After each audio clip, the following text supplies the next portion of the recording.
Matapos manalo sa Game 1 kagabi, sisikapin ng UST Growling Tigers na makuha ang kampyonato ng men's basketball ng UAAP Season 76 sa darating po na Sabado. Tiwala naman ng De La Salle na maitatabla nila ang Championship Series. Darito ang report ni Mark Zambrano.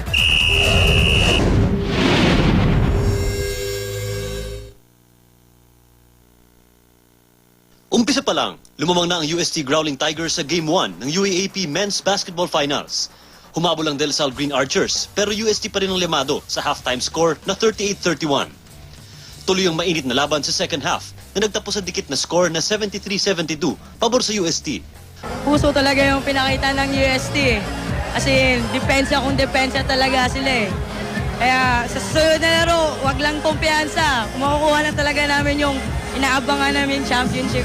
Para sa akin, maganda yung nilaro na Lasal. Siguro bad start. Siguro wake-up call din to for the team to produce more points. Bago pa man ang panalo, mistulang piyesta na sa UST campus kung saan idiniklarang Tiger Day ang araw ng Finals Game 1. Game na nagpa-picture sa mga tao ang mascot na si Custer habang nagpasiklab din ang UST Yellow Jackets.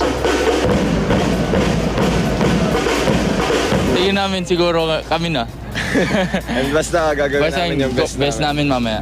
Nagbigay suporta rin ang dating starting point guard ng UST na si Japs Kuan. Ever since na dumating, kasi first year ni Coach Pido, under niya na ako eh. No? So, ever since naman in-instill ni Coach Pido yung never say die.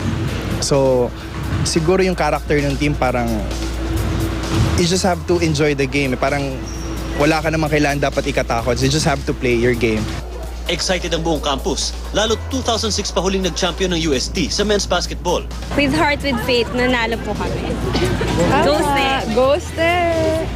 Ang De La Salle naman na 2007 pa huling nag-champion, nag-set up ng screen sa Taft Campus para sa live viewing ng Game 1.